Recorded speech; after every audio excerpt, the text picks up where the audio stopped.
Your mouth moves, and I notice little grooves above your lip. My mind slips and I'm a desert, a barren million miles. A billion smiles of hollow glass teeth beg a belief while violet undercurrents pass beneath. Irrigation. There's no play at this station. My feet rigid with concrete, the negative beat makes a pessimist in me complete. As I eat, bad news, drenched in white noise. Girls and boys, let's have a warm hand for young, bold, cold soul soldier. Toe to toe with the only older of an own grown tenfold emotional holder. So I told her, touch me. So when your eyes close, you don't lose me. Choose me. So when the sun comes up, you won't use me. When I'll get a whole troop of Girl Scouts to beatbox and have them spitting unwritten rhythms so fitting and deep the whole street rocks. And to this beat, I'll relay through wordplay a new verse written with the warm air you exhale as you were sleeping. Hello, welcome to dcosmic.com. It's me, Beyonder, and I'm here with none other than Polar Bear. So, Mr. Polar Bear, Yes. welcome to dcosmic.com. Thank you very much for having me. I'm a writer from Birmingham. I've been writing and rhyming for a long, long time. Kind of fell into spoken word through a kind of accident involving not really knowing what was actually going on. We went to perform at a gig, did some a cappella stuff. Guy went, was like, I'd like you to come and do a gig for me. I was like, okay, where? He's like, Glastonbury. That was 2005, and what, like everyone says, one thing led to another.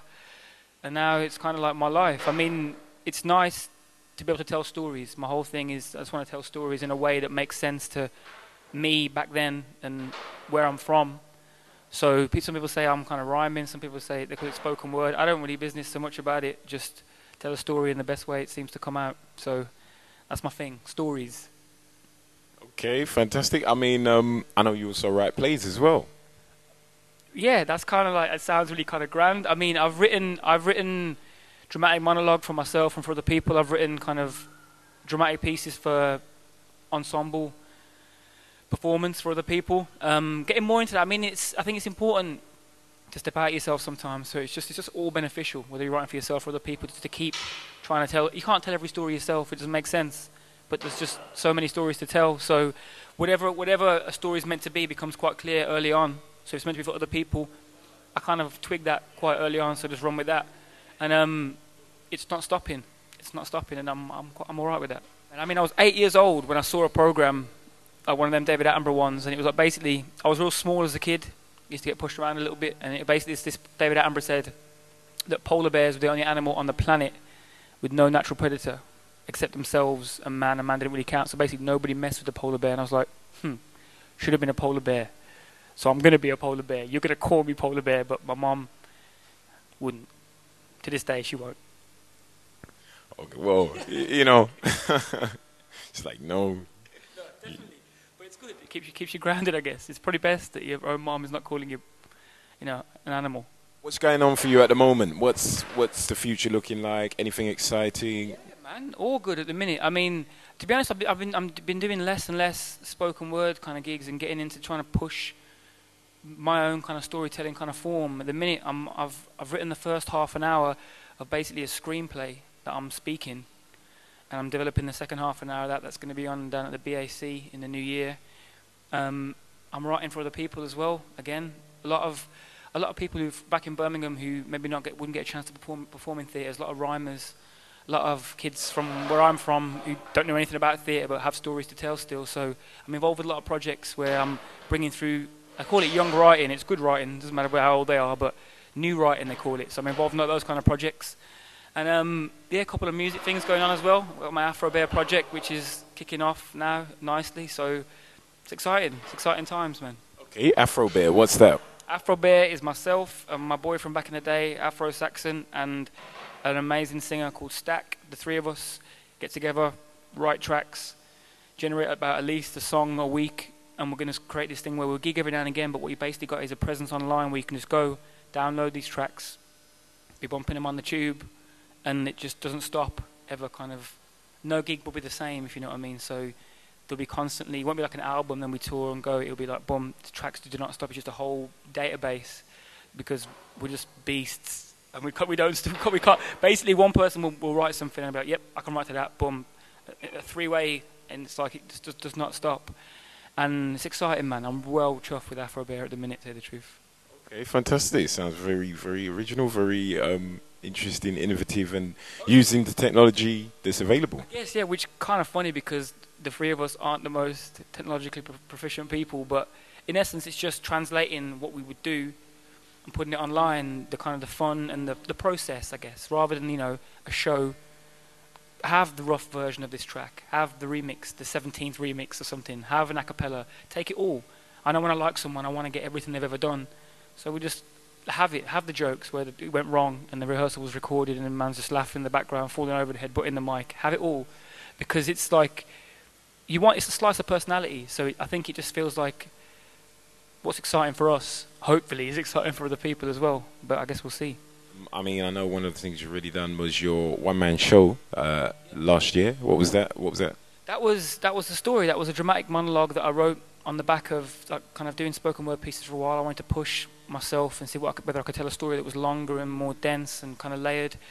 And it was called "If I Cover My Nose, You Can't See Me." And that was basically a monologue about the idea of what would happen if you could see yourself at a younger age, and what happens to what you want when you're little, when you grow up, and about writing, about the things you set up to cover up the holes that are left by other things. And it worked, man. We're lucky enough to tour it round. Enough people came to see it, and I'm really proud of it still. And as soon as I finished it and it had gone well, it got put onto the shelf, onto the next idea, which is kind of how my brain kind of works. So knowing that once I'm happy with something, I can come back to it at any point, and I can. But that's on the shelf for a little bit now, and it seemed to go down all right. I mean, you can. Thank you, by the way. Yeah, man, it was something else at the time, and now it's become like a kind of benchmark, I think, in terms of my own satisfaction with a piece. So this new one is something else that's not another one of those. And I think that's all you can ever do, is just try and do something that you haven't actually done. And so far, so good, man. Fantastic. Is there anywhere you want to travel around the world with your work, or places? I've been lucky enough to go crazy places. Like I went to randomly a place called Fresno in California on the back of MySpace. Mum was like, "Yeah, come and do it." And I'm like, "What?" Flew me to Fresno, did half an hour. Next day, flew back. Got to go to Kuala Lumpur with the British Council. Mental. People know you.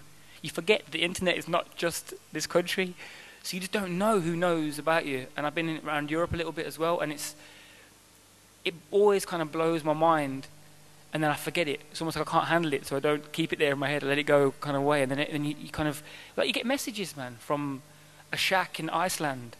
I can't stop playing this one tune, and you're like, yeah, that sounds cool, but you don't really imagine what it actually means.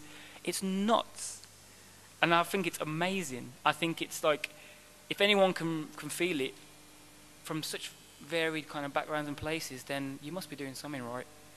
Easy, Stevie, it's no matter, man. It's not on you to be teaching, so no matter, man. Besides, these days, you slap a man, the man will leave and come back with his piece and barat-a-tat-tat a man. No. Let it go. Why are you bothering? The kid's got an Argos sovereign, show tolerance.